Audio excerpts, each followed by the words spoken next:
بسم اللہ الرحمن الرحیم۔ مشکل اردو پڑھنا سیکھ رہے ہیں اردو کی کتاب گلستان ادب کے ذریعے سے، اور ابھی جو سبق چل رہا ہے وہ ہے امراؤ جان ادا۔ اس سبق کا یہاں تک ہو چکا ہے اور آج یہاں سے پڑھنا سیکھیں گے۔ تو چلیے آج کا سبق شروع کرتے ہیں۔ دیکھیے، رسوا ابتدا ہی میں ہمارا تعارف امراؤ جان سے اس طرح کراتے ہیں۔ رسوا یعنی مرزا ہادی رسوا جو ناول نگار ہے، جنہوں نے یہ امراؤ جان ادا ناول لکھی ہے، اسی کا تخلص ہے رسوا۔ تو کہہ رہے ہیں کہ رسوا ابتدا ہی میں، ابتدا یعنی شروعات ہی میں، ابتدا ہی میں ہمارا تعارف یعنی جان پہچان، ہمارا تعارف امراؤ جان سے، امراؤ جان یہ کیریکٹر ہے، امراؤ جان سے اس طرح کراتے ہیں۔ یہ کون کر رہے ہیں؟ یہ خورشید الاسلام کہہ رہے ہیں، جو اس ناول پہ تنقید کی ہے۔ تو انہوں نے اس ناول کو پڑھا، تو پڑھنے کے بعد جو انہوں نے اس پر ایک تنقیدی مضمون تیار کیا، تو اسی کے بارے میں یہ کہہ رہے ہیں کہ رسوا ابتدا ہی میں ہمارا تعارف امراؤ جان سے اس طرح کراتے ہیں۔ کس طرح کراتے ہیں؟ اب دیکھیے، اسی کتاب کا یہ جو ہے، اسی کتاب کا یہ پیراگراف ہے۔ تو دیکھیے کہ اسی کمرے کے برابر ایک کمرہ تھا۔ یہ عبارت اسے امراؤ جان ادا کتاب کی ہے کہ اسی کمرے کے برابر ایک کمرہ تھا۔ کمرہ روم کو کہتے ہیں، روم۔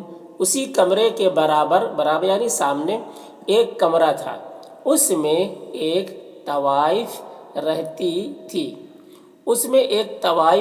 تھی۔ طوائف یعنی اس کو عام زبان میں رنڈی بھی کہتے ہیں۔ تو اس میں ایک طوائف رہتی تھی۔ بود و باش کا طریقہ اور رنڈیوں سے بالکل علیحدہ تھا۔ بود و باش یعنی رہن سہن کا طریقہ، رہنے سہنے کا طریقہ۔ بود و باش یہ فارسی لفظ ہے، اس کو پڑھیں گے بود و باش کا طریقہ اور رنڈیوں سے بالکل علیحدہ تھا۔ علیحدہ یعنی بالکل الگ تھا، بالکل علیحدہ تھا۔ نہ کمرہ پر کسی نے سر راہ بیٹھے دیکھا، نہ کمرہ پر کسی نے سر راہ یعنی راستے پر، سر راہ کا مطلب راستہ پر، نہ کمرے پر کسی نے سر راہ بیٹھے دیکھا، نہ وہاں کسی کی آمد و رفت تھی، آمد و رفت یہ بھی فارسی لفظ ہے، اس کا معنی ہوتا ہے آنا جانا، آمد و رفت تھی۔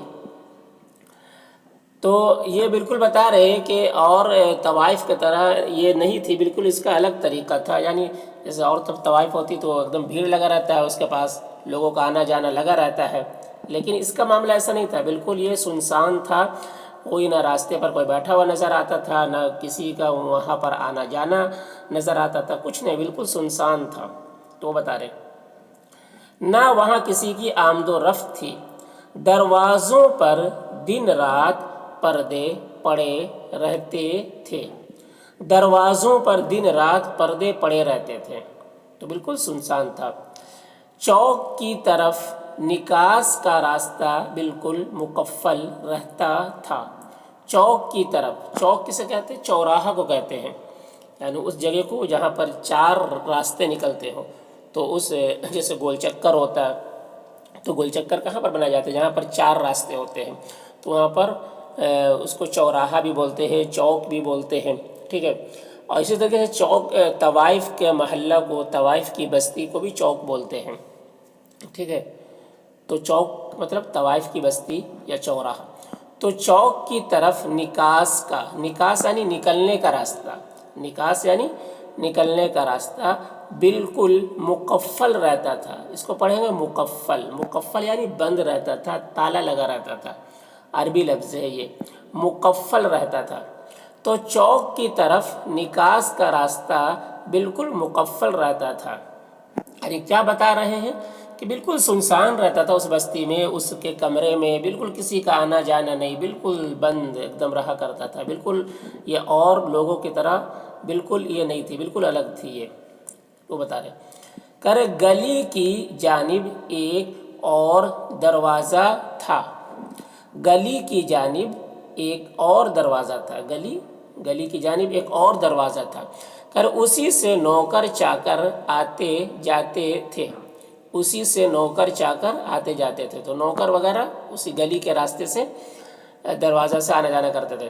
اسی سے نوکر چاکر آتے جاتے تھے.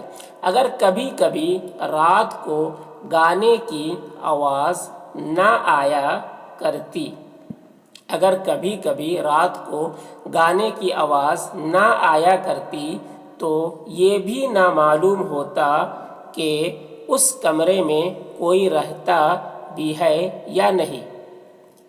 اگر کبھی کبھی رات کو گانے کی آواز نہ آیا کرتی، یعنی وہ جو تھی طوائف وہ گانا بھی گایا کرتی تھی رات میں اپنے کمرے میں. تو جب گانا گاتی تو پتہ چلتا کہ ہاں اس کمرے میں کوئی ہے، لیکن جب گانا نہیں گاتی تو پتہ بھی نہیں چلتا کہ اس کمرے میں کوئی ہے بھی یا نہیں. اتنا سنسان تھا، رہتا تھا. تو یہ کون کہہ رہے ہیں؟ یہ رسوا کہہ رہے ہیں، مرزا ہادی رسوا کہہ رہے ہیں. ٹھیک ہے، یہ ان کی عبارت ہے اور یہ وہی کہہ رہے ہیں. یہ اگر کبھی کبھی رات کو گانے کی آواز نہ آیا کرتی تو یہ بھی نہ معلوم ہوتا کہ اس کمرے میں کوئی رہتا بھی ہے یا نہیں. جس کمرے میں ہم لوگوں کی نشست تھی، جس کمرے میں ہم لوگوں کی نشست اسے کیا پڑھیں گے؟ نشست یعنی بیٹھک، نشست یعنی بیٹھک، میٹنگ، مطلب جس میں ہم لوگ رہا کرتے تھے. یہ کون کہہ رہے ہیں؟ یہ رسوا کہہ رہے ہیں. یعنی رسوا بھی وہیں پر رہا کرتے تھے، ان کا بھی کمرہ وہیں پر تھا. تو کہہ رہے جس کمرے میں ہم لوگوں کی نشست تھی. تو رسوا یہ اکیلے نہیں رہتے تھے، ان کے ساتھ اور بھی لوگ رہتے تھے. تبھی یہ کہہ رہے ہیں کہ ہم لوگوں کی نشست تھی. اس میں ایک چھوٹی سی کھڑکی لگی تھی. اس میں ایک چھوٹی سی کھڑکی لگی تھی، مگر اس میں کپڑا پڑا ہوا تھا. مگر اس میں کپڑا پڑا ہوا تھا. ٹھیک ہے، اس کھڑکی میں کپڑا پڑا ہوا تھا، یعنی پردہ وغیرہ لگا ہوا تھا. مگر اس میں کپڑا پڑا ہوا تھا. اتنے میں نے ایک شعر پڑھا. اتنے میں نے ایک شعر پڑھا. کون پڑھا؟ یہ رسوا کہہ رہے کہ میں نے پڑھا، ایک شعر پڑھا. اس کھڑکی کی طرف سے واہ کی آواز آئی. اس کھڑکی کی طرف سے واہ کی آواز آئی. میں چپ ہو گیا. میں چپ ہو گیا. رسوا کہہ رہے کہ میں نے ایک شعر پڑھا تو اس کھڑکی کی طرف سے جس میں طوائف رہتی تھی ادھر سے واہ کی آواز آئی. واہ یعنی کیا خوب ہے، کتنا اچھا ہے، یعنی اس طوائف نے یہ آواز آئی. میں چپ ہو گیا. کہہ رہے منشی محمد حسین نے پکار کر کہا. منشی محمد حسین نے پکار کر کہا. یہ رسوا کے ساتھ اسی کمرے میں تھے. ٹھیک ہے، تو رسوا کے ساتھ اسی کمرے میں یہ تھے منشی محمد حسین. تو انہوں نے پکار کر کہا، منشی محمد حسین نے پکار کر کہا، غائبانہ تعارف ٹھیک نہیں. غائبانہ تعارف ٹھیک نہیں. غائبانہ یعنی چھپ کر، تعارف یعنی جان پہچان ٹھیک نہیں. یعنی بغیر چہرہ دکھلائے اور اندر سے واہ اس طریقے سے کہنا یہ ٹھیک نہیں، بلکہ سامنے آؤ، تھوڑا تعارف کراؤ، اپنا چہرہ دکھلاؤ، کون ہو، تھوڑی باتیں ہوں، تعارف ہو، جان پہچان ہو. تو یہ بات کہی. غائبانہ تعارف ٹھیک نہیں. ابھی قصہ شروع نہیں ہوا ہے. یہ کون کہہ رہے؟ خورشید الاسلام کہہ رہے. اب ٹھیک ہے، یہ تو یہاں سے لے کے یہاں تک پوری عبارت کس کی تھی؟ یہ رسوا کی تھی اور یہ وہی کہہ رہے تھے. اب یہاں سے تنقید کر رہے ہیں کون؟ خورشید الاسلام. کہہ رہے ابھی قصہ شروع نہیں ہوا ہے. نہ مرزا نے مشاعرے کی محفل جمائی ہے. نہ مرزا ہادی رسوا نے مشاعرے کی محفل جمائی ہے. مشاعرہ کسے کہتے ہیں؟ اس محفل کو، اس مجلس کو جس میں شعر و شاعری ہو رہی ہو، تو اس کو مشاعرہ کہتے ہیں. کہہ رہے نہ مرزا نے مشاعرے کی محفل جمائی ہے. ہم امراؤ جان کے ہمسائے میں لے جائے گئے ہیں. یہ کون کہہ رہے ہیں؟ خورشید الاسلام کہہ رہے ہیں.